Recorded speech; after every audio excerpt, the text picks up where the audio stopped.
Hi, how are you? What I want to talk about today is we're in Parashat Veyera, and I want to talk about a lot of things happen in Parasha, but I want to look at it in the lens of, or not in the lens, but focusing on. First of all, this shiur is for the Refuah Shlema of Chaya Sarah Bat Simcha and all of Am Yisrael. They should have a full and speedy recovery. And okay, so what I want to do is talk about the ideas of fertility, of the role of women, and basically the miracle of childbirth and what it means, how that all fits into our goal and our mission in Judaism. And I want to do that by looking at certain women in the parasha, mainly being Sarah and Hagar, Lot's wife and his daughters. Okay, so that's basically what the goal is, and we're going to try to do that, hopefully. I want to start with looking at Sarah and Hagar and their individuality, their individual traits versus their relation, and also their relationship, and how we see that. So let's look at last week's parasha.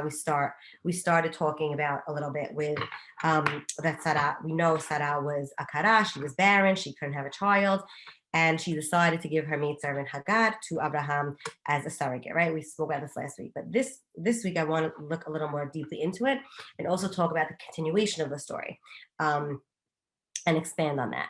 So I want to look at, why does Sarah choose to give Abraham Hagar now at this point in the story, in this point in their relationship?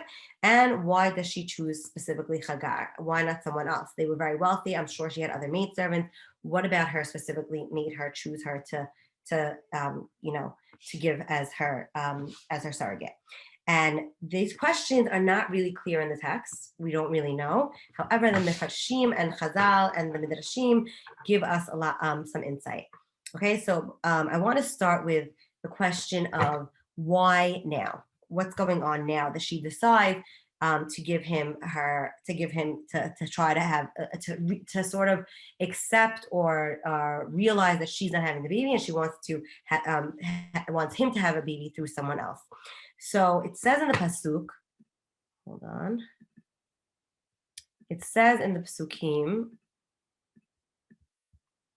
Let me make it bigger. Okay. There we go. Sarah eshet Abraham lo yalda, right? This is from last week, but we're going to continue in a minute. Right? Right? She sees this, by the way. It's very clear that she doesn't see this as necessarily a physical problem with her. She sees this as a decree from God, she sees it as very from God, like nothing necessarily she could do. Maybe you'll be able to build a family, a nation through her. Okay, and this is what I bolded.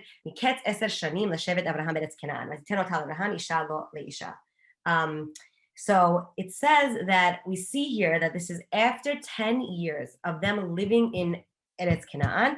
She makes a statement that she realizes that she's not having a child, and she gives Hagar to Abraham. Now, the Hachamim talk a lot about the fact, there's actually halacha, interestingly enough, that if a couple is married for 10 years and they don't have a child, that's grounds for divorce. That doesn't mean they need to get divorced, but that is a valid reason halachically to get divorced. And we see even more interestingly enough, what the Hachamim talk about is here specifically. It says, it was not after 10 years of their marriage, it was after 10 years of their marriage in Canaan. So the years previously did not count in this 10. And I find that very interesting on a couple of levels. One is that it shows us, when this relationship specifically of Abraham and Sarah, that the promise of Zera, of children, is widely connected to the land, right? We spoke about last week how Abraham keeps getting promised Zera and Aretz, right? Land and children.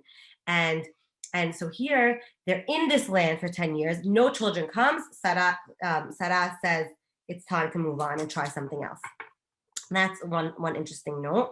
And another thing is, even if you look at, not even, but if you look at Israel today, which is very a beautiful thing, is that fertility treatments, any people that any couples that are, God forbid, dealing with any infertility issues, or even singles that want to, single women that want to freeze their eggs and things like that, a lot of fertility treatments and those type of things are very, very subsidized and very, very affordable.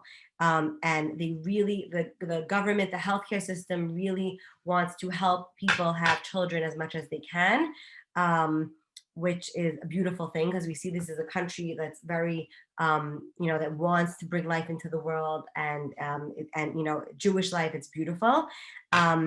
And this is unfortunately not the case in America. Unfortunately, I know too many people that deal with fertility issues in Israel and America, but in America, it puts them in debt, or they can't afford it, or it's much more complicated and challenging, unfortunately. So it's just interesting to think of that, like in terms of 10 years in the audits. I know that's not obviously what the pasuk with Hakamim meant, but it's just interesting to think of now, because I definitely know of people that had trouble getting pregnant, and they came and made aliyah, and were able to use the affordable services here.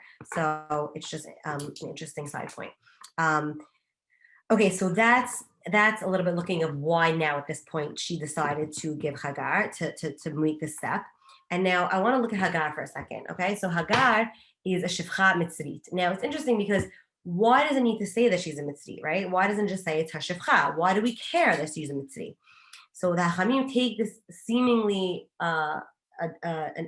additional or unnecessary point of information and say this is why essentially she chose her. What do I mean by that?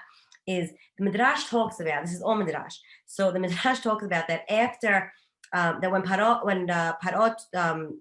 Abraham was in Mitzrayim, and Paro saw how Abraham and Sarah, what their relationship was, and what their connection to God was, and what kind of life they led, he decided to give his daughter, who was Hagar. So Hagar, essentially, the Hachamim attributes her as an Egyptian princess. And he says that I'd rather my daughter be a servant in this household with these people and learn from them, as opposed to only being, Tara only. Instead of being a princess in my house, I'd rather be a slave in their house and learn from them. And there's a very similar midrash, but it makes it the point even stronger, is that the midrash says almost a similar thing, but it says Hagar herself wanted to be part of this mission and this family. So the Hachamim in these midrashim, what are they trying to do? They're trying to paint the picture that Hagar was sort of this prodigy or student or disciple of Sarah, and she was learning from her, and hopefully Sarah was trying to hopefully instill in her the characteristics that they embodied of chesed and tzedek and hachnasat orchim and all those positive things and connection to God and ethical monotheism. She was hoping to instill that on Hagar, and it seems like she was doing that at a certain point, because that's why she chose her to be the surrogate. However, once she does pick her, the whole relationship, and she gets pregnant, and Hagar gets pregnant, the whole relationship changes. And the Chamim talk about the fact that Hagar, what happened here? She decides, yes, that was right now. She decides that, not decides, she gets pregnant, and Hagar, and she feels like she looks at herself as, wow, look how amazing I am, and look how worthy I am. I'm so much better than you, Sarah, because God chose to give me this child and not you. And she looks at it very much as a better than, that she was chosen, so to speak, and she was better than Sarah. And this leads Sarah to try to put her in her place. And the Hachamim do bring her to task on this, but there are Hachamim, which we spoke about last week, Ramban specifically, that they say it was wrong how she acted to her, and she shouldn't have, and we got punished because of that, and Galut Mitzrayim and all that, which we spoke about last week. But there are a handful of Hachamim that talk about the fact that no, this was right of Sarah to do this, because she needed Hagar to realize that it's not about her, it's not about Hagar and the fact that she's so worthy to have this baby. It's in the zechut of Abraham, right? God wanted Abraham to have a child, and this is the way that it's happening right now, right? And it's not necessarily to the merit of Hagar. And she started losing that connection and the midot and the attributes that she was learning from Sarah and and Abraham in their household. And then she runs away, and then she ends up coming back and having the child and having Ishmael, who is a zera of Abraham, but we'll talk more about that in a little while. Now I want to skip to this week, the beginning of this week's parasha, when we hear that everything's going to change now. We hear that Abraham gets the nevuah, the revelation from the melachim that come to him, and that Sarah will have a son, and will have a son, and it's going to be a zera from Sarah. And up until now, it's up until now the Hachamim talk about that Abraham didn't necessarily not necessarily realize or know that it would be the zera and it would be through him and Sarah. He only realized it would be through him. Now God is saying, no, this zera is going to be from you and Sarah.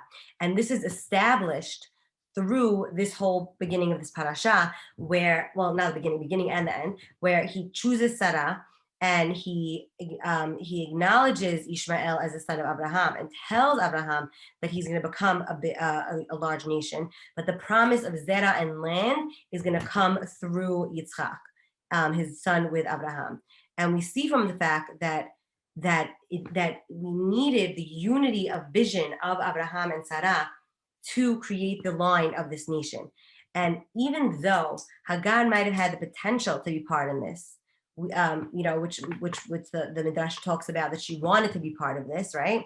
But it seems to be lost once she got pregnant, and she forgot about the greatness of God, and she focused on her own, her greatness of herself, so to speak, right?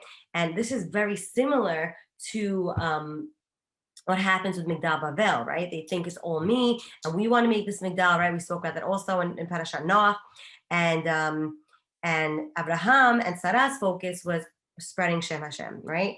And this is why we see at this point that it's chosen through them, and not anyone else.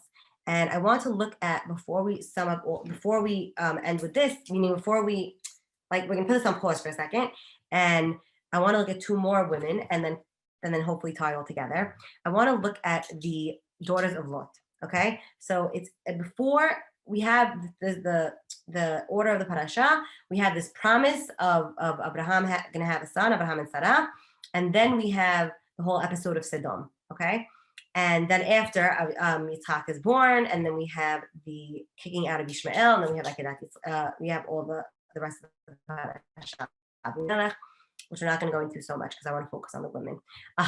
So we have the whole situation with Lot. And right, God's going to go destroy Sodom because of their lack of any of these characteristics that we spoke about. Chesed, tzedakah, charasat orchim. They have none of it / negative, right? So God's going to destroy them. And with the zechut, because of the zechut of Abraham, he says, I'm going to save Lot and his family. And when the Malachim go, we see that it was only able to save Lot, and at first his wife and his two daughters. And as they're running out, right, his wife turns around and she turns into a pillar of salt. And then Lot and his daughters find themselves in a cave, right? So hold on here. So now let's talk about that for a second. Not this. No, okay, here. No, I didn't bring the screen here, right? I love me sort. Okay. And okay.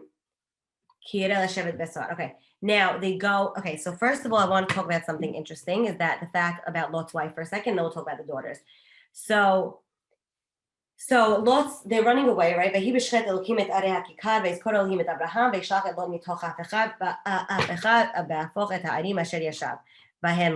So we see that here it says, like, straight out of Psukim, this is because of his relationship with Abraham. And then we see that she dies, she turns to a pillar of salt. So why? because it's similar to Hagar, she, well, that's whatever, a little bit similar to Hagar. She can't look behind and say like, oh, I'm above these people. Let me look what's happening to them. Let me, no. For all intents and purposes, she should have been there with them. She was saved because of Abraham. So don't look and think I'm higher and mightier than you. So that's why she's not able. She doesn't get saved, right? And then we see after his wife dies and the city is destroyed, Lot and his two daughters end up in a cave, right?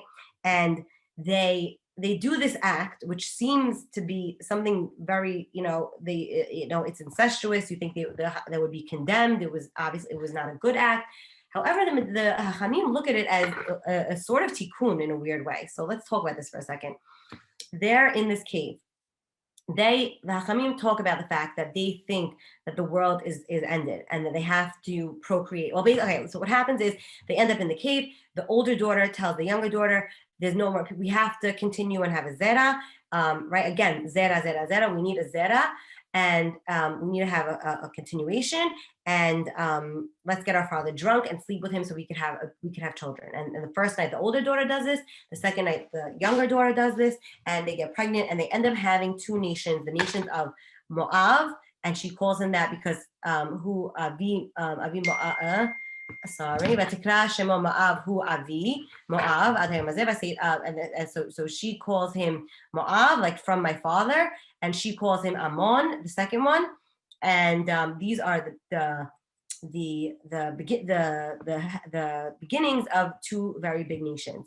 So, and it's interesting to know that the Hachamim talk about the fact that these nations end up being connected to Malchut Israel. What do I mean? The Ruth HaMoaviyah, right, is from Moab. She's a descendant of Moab, and she ends up becoming the grandmother of David HaMelech, the Malchut Israel. And Naamah is one of the wives of Shlomo HaMelech. She's from Ammon, and she's one of the wives of Shlomo HaMelech. Again, so what is this whole story that seems really tainted? How do they end up being connected in a very big way to Malchut Israel? And so it's a very weird story. So what happened? So the Hachamim look at this in a way as a sort of yibum.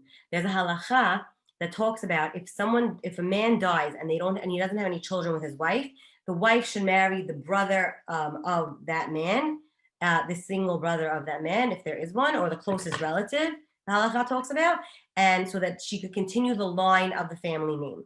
So here too, the daughters, because the Hachamim also asked, there's a lot of Midrashim that also ask, how did they not know, how did they think the whole world was destroyed? They saw Sodom was destroyed, but they were on a mountain, they couldn't see that the other cities were not destroyed. So even with that question, they're trying to make a zera from their line, from the people that died in Sodom, and to sort of rebuild that in a positive way, the Hachamim say. And in a way, this tikkun only partially happened because Sodom was a land with a lack of chesed. And later, when Bnei Yisrael leaves Mitzrayim, it says that Ammon and Moab are not allowed to marry into Bnei Israel. Even if they convert, you're not allowed to accept them into Bnei Israel because Asher lo kidmu etchem belechem u'mayim. They didn't give you water and bread when you were coming out of Mitzrayim. And it's such a severe punishment because the fact that they didn't give them water and bread is the basic definition of chesed, is to help someone, give them some food to eat and some water to drink. And here, because they didn't do it and they continued in the ways of Sodom, they were not able to be part of Israel. That whole attribute is void of being able to be with Israel that was supposed to be built on those characteristics. And however, right, it says Moavi and not Moabit, right? A man of Moab but not a woman of Moab, and Ammoni but not Ammonite, a man of Ammon and not a woman of Ammon, because of the fact that Ruth, then the woman of Moab and Ammon, they did exude chesed, as the whole story of Ruth and Naomi and how she always clings to her and helps her, and because of Ruth's chesed and compassion, the women of Ammon of Moab and Ammon are allowed to come into Eretz Yisrael, into Bnei Israel. So how does this all fit in, right? How does this all fit together? We see that. Hold on 1 second. We see that that with these women in the story, right? With Sarah and Hagar and Lot's daughters, we see that there's all a little bit of, there's all, the tying factor is that someone from Israel, as someone from Israel, we have a very big responsibility when it comes to having children and raising children, right? We aren't just having children for the sake of procreation, of passing on my genes, right? As evolution and genetics is programming us, right? Essentially, if you look at all animals, their goal is how to pass on my genes in the most effective, quick way possible, right? That's what animals do. And and on that level, humans are animals, right? We want to pass on our genes, our genetic code. However, as a Yisrael, it's much more than that, because we have to realize having a child is a very big responsibility, because that child needs to be raised in the way of God, under the brit of God, which is someone who's going to be living a life of tzedek and mishpat and chesed, and allowing for tikkun olam. And we see that with Lot himself and with Hagar, they were trying to do it, but they couldn't do it, right? Lot was following Abraham, but he was too hard. He went to Sodom, and essentially he sort of was able to maintain some continuity in a positive way. He has the Moab and Ammon, but it came in a tainted way, and it's only a partial with the female side, not the male side, right? So it's a very tainted way. And also with Hagar and Ishmael, she also, according to Chazal, could have been Sarah's prodigy and could have been a big part of all of this.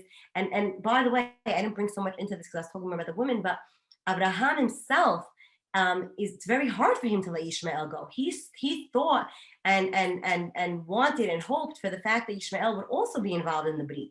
However, Sarah wasn't, and we see, by the way, that even if the Hachamim talk about the fact in last week's parasha that Sarah was too harsh, in this week's parasha we have Hashem's stamp of approval. We have God saying to Abraham, listen to Sarah and kick Ishmael out. He's not part of the brit, right?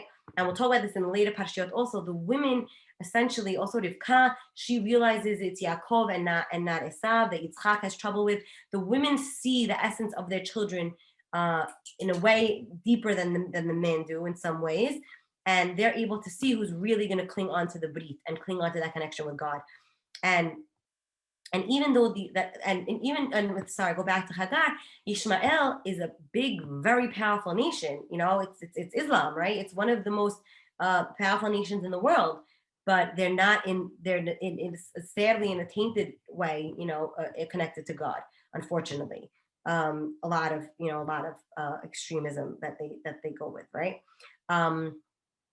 So I think we have to realize, as members of Israel, as parents or people that hopefully want to be parents, to realize that it's not something to take lightly.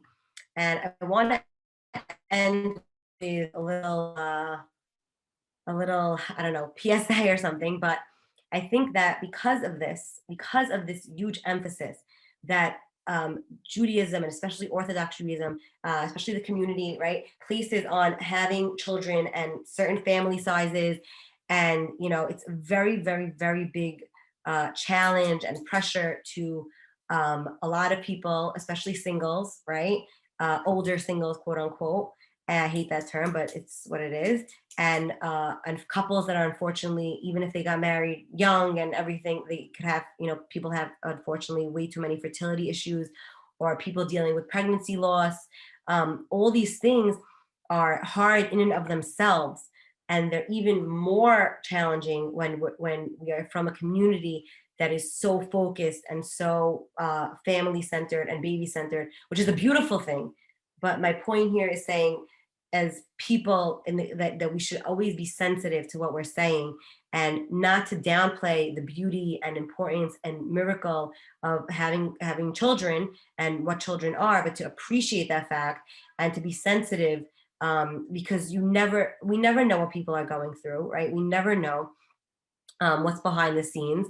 And especially, right, obviously in every area of people's lives, but especially in this area, it's such a sensitive topic that people don't talk about it so much.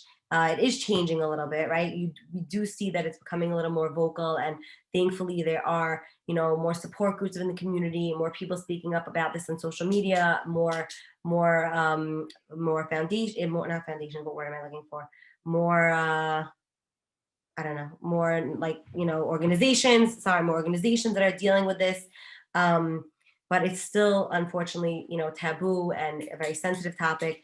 So I think that we all should be sensitive about, what we're saying, to who we're saying, how we're saying it, and to never assume anything. Never assume that just because, people have a certain amount of kids, or people have kids a certain, close in age, that if they didn't go through challenges, or that things didn't happen. Like I actually know someone who has kids that are very close in age, but between each kid, between the two kids, there was many challenges in terms of, IVF and miscarriages and all these things. And thankfully, they got, she did get pregnant, not so far from her first, but if you didn't know her story, you would think, oh wow, she had such an easy time, but that was not the case. So always to be sensitive, and